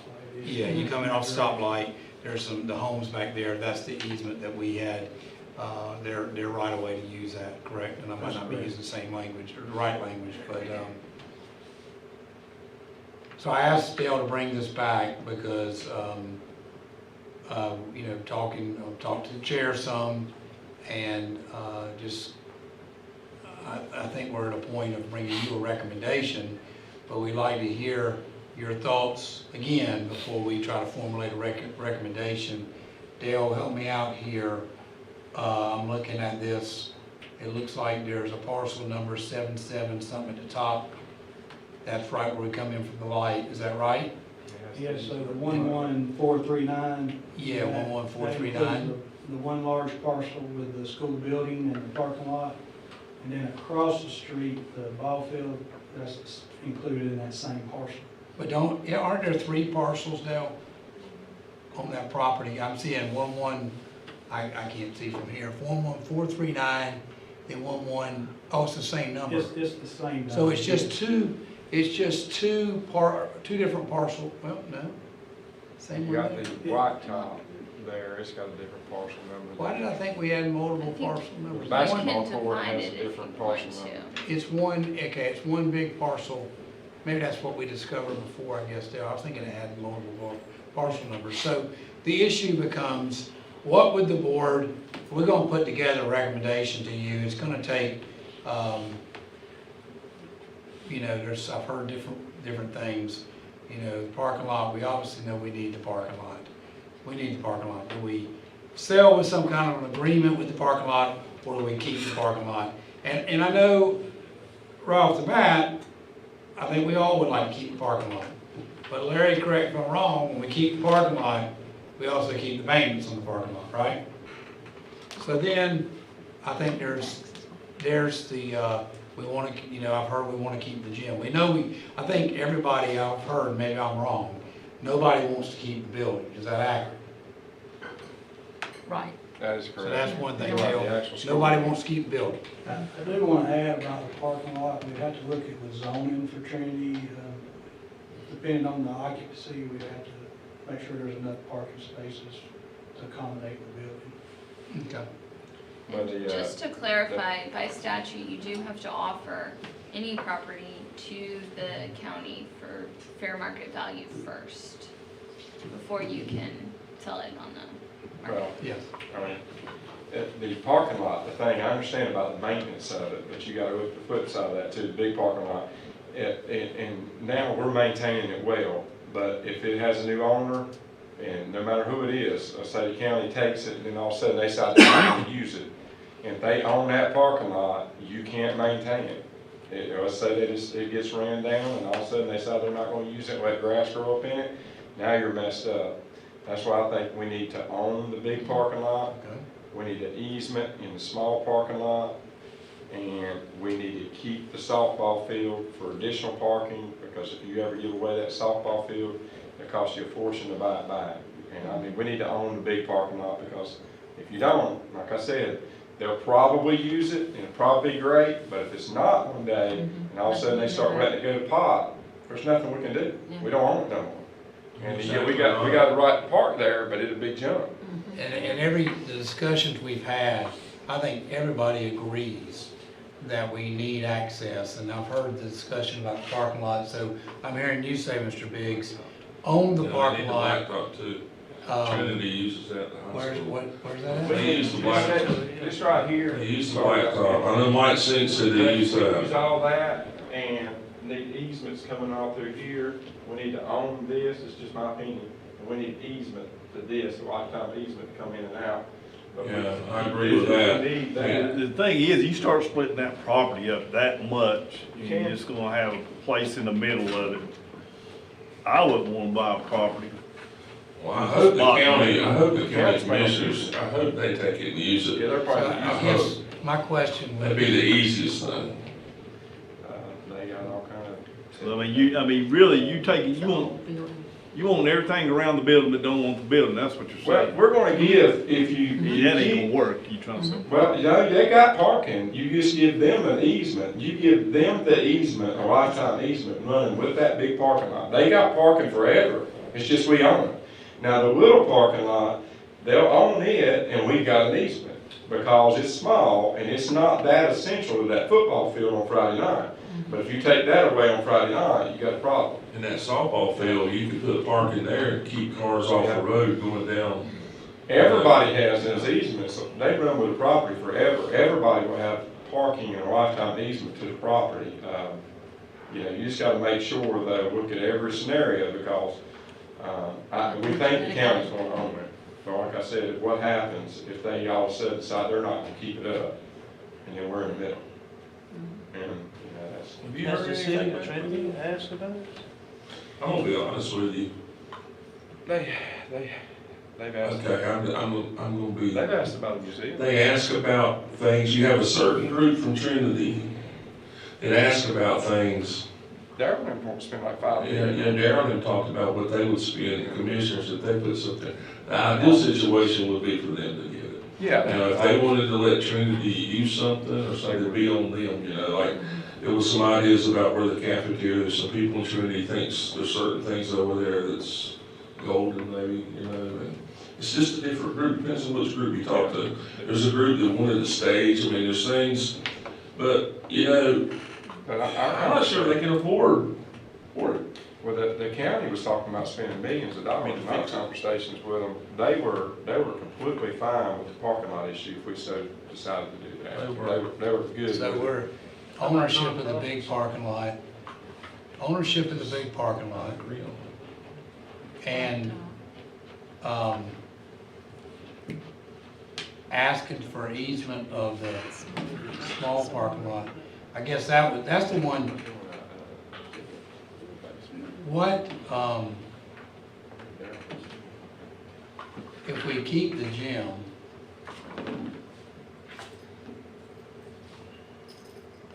I guess I'm wondering why we wouldn't keep the little parking lot. There's not that many parking spaces. What's that?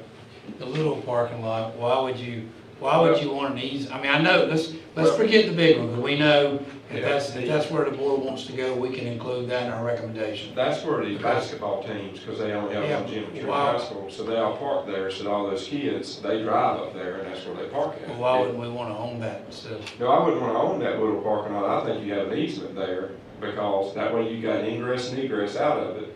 And, you know, you just want to make sure you got access to it, because you wouldn't want to sell it with it. And all of a sudden they put a chain up, then the kids would have to park on the side. So you mean we own it?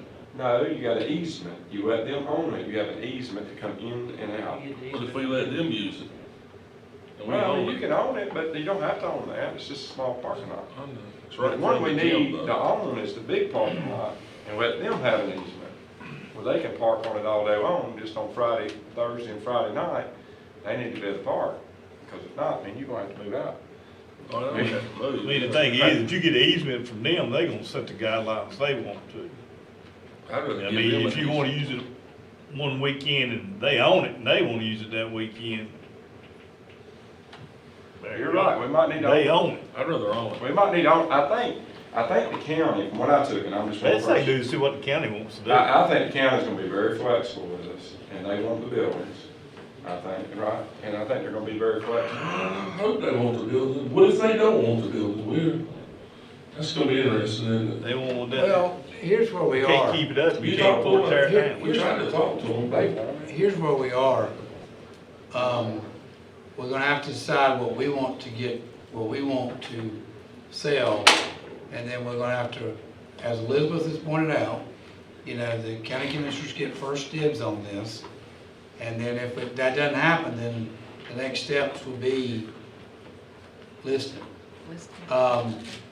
But I think the first thing is, what staff needs, we're gonna need, and Elizabeth, correct if I'm wrong, we're gonna need a motion or a approval from the board of what they want us to either make available to the commissioners, or if the commissioners don't want it, what do we make available in the listing? Right. And so we're at that point.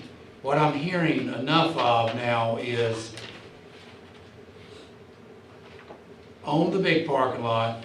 That was my point that you just made, Mr. Cook. Why not own the little parking lot too? Do that. Okay, We can do that. the gym, basically, we're gonna need this thing surveyed and split apart so that there's a parcel somewhere in there that just includes the building. Not the gym, but the building as we know it of Braxton Craven School. Carolina survey did get us to it. And, But don't you think? and we don't want to touch, am I hearing anybody say they want to, engage, the field is just something, when it's surveyed, it's gonna have to be it's just gotta be, it's not gonna be something we're gonna consider up for a minute. Okay. You want the softball field? Yeah, we need to keep it. I think we need to keep it, because this, I mean, the thing is we know that there's, I mean, just one company has 2,500 proposed homes in Trinity. And with 2,500 proposed homes, we better have room to do things. I know our numbers are down today, but when you got 2,500 homes, they're gonna bring kids. And then all of a sudden, we're looking for land, and you know what's gonna happen? If we're having to buy the land, they're gonna make us pay double. And we better. It'd be nice to have that piece of land. They're gonna make us pay for it. So, Dale, I think we've got enough to work. We'll be back all, anything else board members want to share? There's an elephant in the room, that gazebo. You don't want that Sunset Garden Club attacking Gary. We gotta look at We're gonna keep the gazebo. Well, gazebo's history. You know, they're passionate about that gazebo, and, I don't know if we can move it, I don't know. I don't think. We gotta fix that wood up there. So, we'll come back with a recommendation on August, or April 4th with that. I'm afraid what you're talking about, I don't know how we could, Oh, I don't know, maybe the commissioners could look after that. I'm just telling you, when you're, but that's gonna be on our land. yeah, they might, I mean, when you're, It's history. let me tell you what it's like to have 10 women in their mid-80s that's passionate about a gazebo to come to your place, and it's like, it's not, I have to get the heck out of Dodge. So I won't help you with that gazebo. I know what it means. That's Duke University, that's history. Well, let me ask you something, just along those lines. I don't know if you want to give the road frontage up on that parking lot. Because now you really, because I'm not even gonna say it, because if you get that piece of land, and I'm not a surveyor, so I don't know exactly, but if you take that piece of land with a gazebo and you put that in with the sale of the building, now you've got almost all your entrances wrapped up in Well, that. maybe the commissioners, if they buy it, they would look after that. I mean, I don't have an issue with that. I mean, just somebody needs to take care of it. I wouldn't want to sell that gazebo to an outside source and they come in and, man, that wouldn't be smart. I'm telling you. I think we need. I would definitely. I mean, I propose, I don't know who y'all want to use. Do y'all use Carolina Survey here in Asheboro? I mean, you can meet with a surveyor, sit down and kind of look at what could be done and how it could be laid out to be beneficial, where that when somebody did buy it, whether it's the county or who else, they had access to it, but make sure we protect our interests. And we sit down with a surveyor and kind of. Would you offer it to the county a little different though than you would anybody else? I mean, since we're. Well, once they own it. Schools, I know that, but I mean, like, I don't know if this is the right time to ask this question or not, but I'm thinking if you sell it to the county, you know, they're gonna spend a lot of money to use it for something for the county. Wouldn't you offer it to them at a very, very fair, considering they're helping us and they're,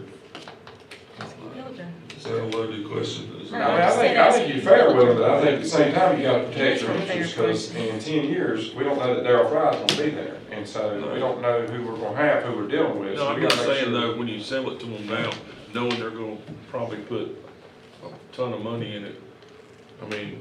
I don't think you'd wanna be reasonable. Yeah, I think you wanna be reasonable. We're all part of the same organization. But I mean, I think we gotta protect our interests. That would like be I the said. best people to own it. We don't know Yeah, I think so. who's gonna be there in the future, because they could turn around, once they own it, they can turn around and sell it, and we don't know who they're gonna sell it to, so we gotta make sure our interest. We'll bring a recommendation back to you, which involves, not include the sale of the parking lot, not include sale of the gym or that field, and I'm hearing enough now, not include sale of the little parking lot. So you wanna talk to the commissioners or? We can talk to them. We'll get a recommendation so we have we'll bring a recommendation to you for approval so we can have something firm. My recommendation would be to talk to the commissioners before you all set anything in stone on exactly what you want to do. It just seems to work better that way, to just have that kind of free flow of information. Well, and that's what. Because if you stake yourself out too early, you know, you just, it's a lot harder, and then you have to have a special call meeting and all this stuff. It's a little bit easier if you all talk with the commissioners in between now and when you vote on something. And there have been some discussions, and that's where Dale and I are now, is that we can do some of that, and between now and the next meeting, and try to bring something that may be, because we're at that point. There's been off and on, Mr. Cook's had some discussion, I've had some discussion, and so it's time to get closer to a recommendation. if it's gonna fly otherwise. But knowing what the board wanted was one of the big things. Heard enough that we've had different comments made. We want to make sure we have a better, clearer understanding of what the board thought they may want to keep. And so, when we first all start, I'll be the first day, I started with, let's sell it and get lifetime rights to that parking lot. We gotta have that parking lot, but I think that whole opinion has changed over the last month, half, 2 months, 3 months, whatever. In just our conversations, our ideas of that have changed as well. I mean, you hate to do it, but you have to think about worst case scenario. If the county doesn't own it, what happens?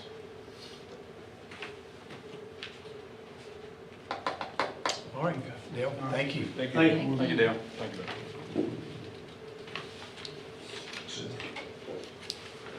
Okay, this time I need a motion to approve the consent items. So moved. We have a second. Second. All those in favor say aye. Aye. Opposed, motion carries.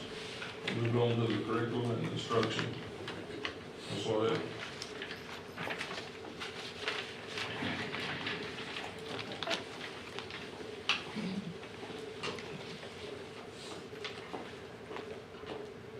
Good evening, board members.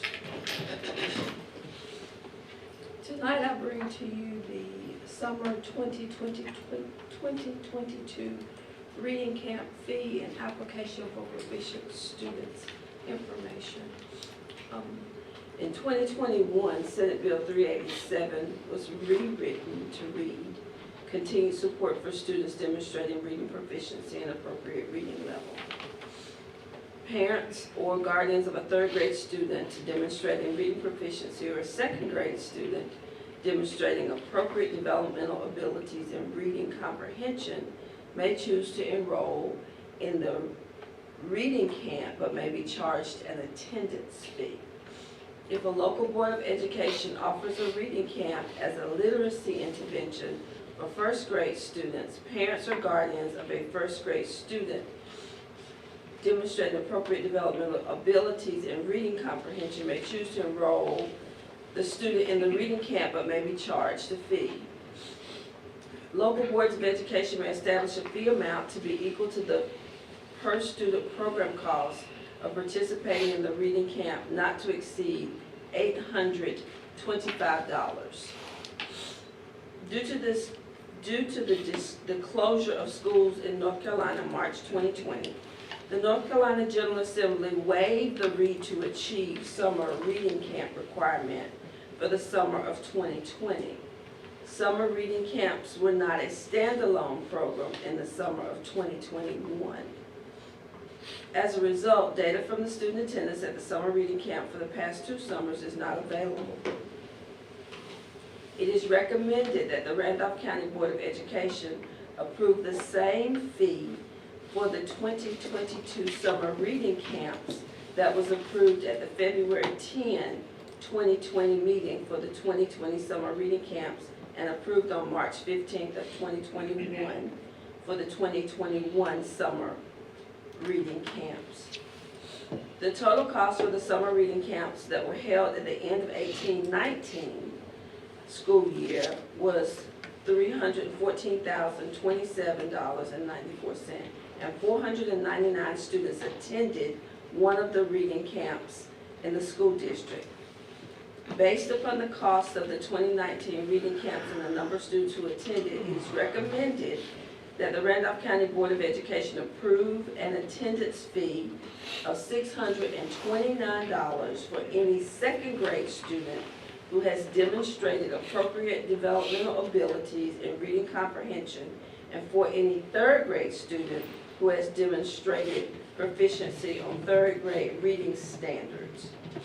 It is also recommended that the Randolph County Board of Education approve the applications for enrollment in a reading camp for second grade and third grade students who meet the qualifications to attend a reading camp for a fee. So these are students who don't necessarily have to go to reading camp, but want to go to reading camp in second and third grade. So this board memo talks more about whether we are going to continue to charge a fee as we have done in the past for those students. On the next page, the chart just shows you what the qualifications are for second graders attending reading camp and third graders attending reading camp. And there it gives you some specifications for limited English proficient students, students with disabilities, and students who demonstrate reading proficiencies in third grade. Students who demonstrate through a student reading portfolio, reading proficiencies, and students who have received literacy intervention. The next page is for second grade reading camp application, and behind that you have a third grade reading camp application. So in essence, this board member just says, we are requesting that we continue to charge a fee for reading camp for those students who are proficient, but whose parents would like for them to attend a summer reading camp. Does anybody ever do that? Yeah, I was gonna say, what's the, I was gonna say, I mean, with COVID, they probably, a lot of, but Dr. Gaines, what's your thoughts on it? I think we have to do this, protect our school system, because otherwise, we could, if we don't do this, then we're gonna be using other funding sources to pay for these children. And I think it's I think it's a good option for children. And I think our historically, the law has given us a set, we can't go as high. And our historical dollar figure for the fee for kids who could go and pay a fee has been considerably lower than the state's limit. So I believe this is needed. I know Kathy and Lynette do. We've met to talk about this, and otherwise we, if kids take advantage of this opportunity, or parents do for their children, then we're going to be going into other funding sources. But we have had kids actually pay tuition. To attend reading camp. In the reading camp situation, Kathy, we talked today, and Lynette, it's been so different the last 2 summers because of the pandemic. It's just been, so when Kathy and Lynette are reaching back to 18, 19, that's our only sense of a baseline to go to. And so I think it also speaks, we're not trying to overcharge here. We're at the limit. $629 is what we charged, 2 years ago, I guess it was. I mean, we've had people paying in the past from leaving it the same price as being. oh, yeah. No problem. Oh, definitely need it. Okay, any more questions? If not, I need a motion to approve the summer 2022 reading camp fee and the applications for second grade students and third grade students. So moved. All right. Is it second? I'll second. Okay, all those in favor say aye. Aye. Opposed, motion carries. All right, Todd, you're back.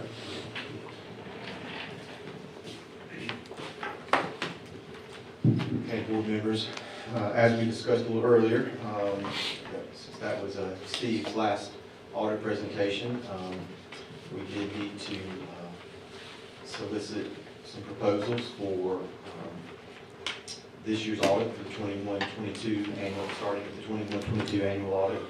So I did request 2 proposals from 2 different firms, Dixon Hughes Goodman and then Anderson Smith and White. I feel confident in both of these firms. As you'll see on the highlights there on the memo, they have the majority of the school systems in North Carolina they're serving as their auditor. They've got, both have a good number of years' experience. So Dixon Hughes Goodman, 16 current and or prior NC School District audits, over 10 years of North Carolina Schools District service. Their estimated timeline was starting in May, ending in December.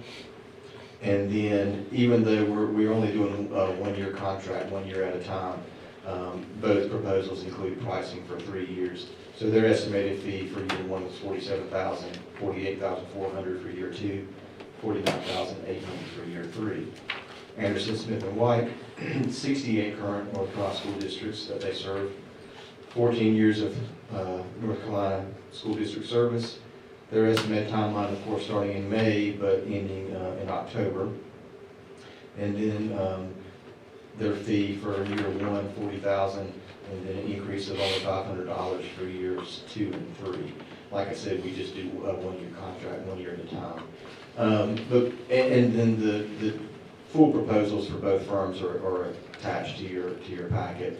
But basically, based on the information I received in reviewing the proposals, my recommendation is Anderson, Smith & White to perform the 21-22 annual audit at the fee listed below. If you approve to move forward, then we would have a contract ready for the April 4th board meeting with Anderson, Smith & White. Where are they located at? They've got offices around, I want to say, I cannot think right now which office they said would service us. Yeah, it's gonna be a bad thing. I'd have to get down the road. Yeah, and what they'll do, they'll have a team. Both of these firms will have a team, and that's the way Steve did it, being by himself. That's not. I don't think too many in the state still operate that way. When I talk to my colleagues around the state, you know, a team will come in, they'll request the information, we'll run the reports, we'll give them the information. A lot of times, probably we'll be scanning the information electronically. Steve is more old school type auditor, which is, you know, fine, and that's what we're accustomed to. This will be a little different. Steve would start in May. He'd be on site for a couple weeks in May, and then he'd come back sometime in July. And here lately, in the previous, last few years, because like he said, the additional grant work he had to do with the federal grants, Steve would stay 4 or 5, sometimes 6 weeks in the summer, and it won't be like that. They'll have more hands on deck, and they'll come in and they may be on site for a day or two here or there, but they'll do a lot of their work back at their offices. This will be a lot harder on you guys, you think? I don't think so. I mean, it'll be. I know there'll be differences, but for the most part, in some ways it's the same, because basically we know the drill. That they pull a sample, they pull check numbers, and we pull all the back up, and it's kind of the same drill for us, but it's just going to be different, because like I said, that's all we've ever known, or all I've ever known, and a lot of my staff, that's all they've ever known. So How big is your staff now? okay, so it amazes me how much comes out of that all. I know it's not a very big staff. Yeah, I got a couple vacancies right now that we're hopefully getting ready to fill. But yeah, I've got about 9 when fully functional. I mean, fully filled, I should say. I think I've got about 9, and then the warehouse staff, but 9 are in this building. So yeah, it's a great group of people to work with, and Steve kind of reiterated that in his comments. I hope it works well. Yeah. So yeah, I feel like I said, I feel confident with both firms, but my recommendation at this point would be Anderson, Smith & White. And actually, that fee is actually just a little bit higher than what we're paying right now. The $40,000 for year 1. It's not, so that I was pleasantly surprised. I think that, doing 68 school systems currently in the state, I'm sure they're a very efficient, have a very efficient process. They went up on my horse. I like it lost ground. Yeah, they're making up. He lost our That's right. Just wait the next year. Did you get it the way you're playing? We're keeping Farmer Fire Department moving. Yeah, Steve was, Get that right. like you said, he's been doing it all by himself for the most part for several years now. And it gets a little bit bigger every year. And anyway, I understood. I hated that he was stepping away, but I definitely understood. Yeah, I've been talking, I've known Steve for 30, 40 years about. He's been telling me the last couple of years he's getting ready to retire. I thought it was coming. All right, so we need no questions. We need a motion to approve the use of Anderson, Smith, White for the audit service for the school system from July 1st, 2021 to June the 30th, 2022 time period. So moved. Have a second? Second. All those in favor say aye. Aye. Opposed, motion carries. And again, I'll have a contract for you, for the paperwork. Thank you.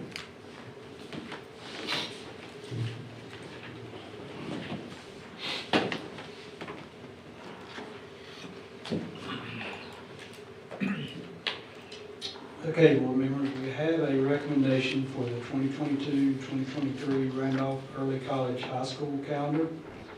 The calendar includes 180 student days, 14 teacher work days, 11 holidays, and 10 annual leave days. The calendar aligns with the Randolph Community College schedule, and early college programs have flexibility with their calendar guidelines that traditional schools do not have. I'll be glad to answer any questions you may have regarding the recommended calendar.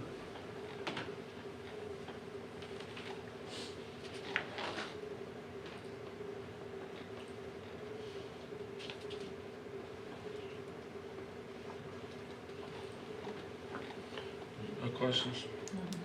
Are you on that committee too? No. Oh, okay, just making sure. Sharon's looking for some more committees. Okay, we need a motion to approve the 2022-2023 school calendar for the Randolph Early College High School. So moved. Have a second?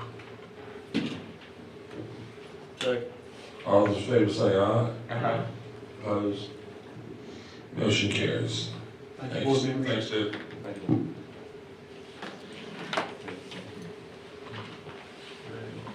I move now that Randolph County Board of Education enter into closed session pursuant to North Carolina General Statute to preserve the attorney-client privilege and to discuss confidential personnel matters protected by North Carolina General Statute. Okay, we have the motion. Do we have a second? Second. All those in favor say aye. Aye. Opposed? We're now in closed session.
need a motion to approve the certified personnel report. So moved. Have a second? Second. All those in favor say aye. Aye. Opposed? We need a motion to approve the classified personnel report. So moved. Have a second? Second. All those in favor say aye. Aye. Opposed? Need a motion to adjourn the meeting. So moved. Have a second, Brian. All those in favor say aye. Opposed? We're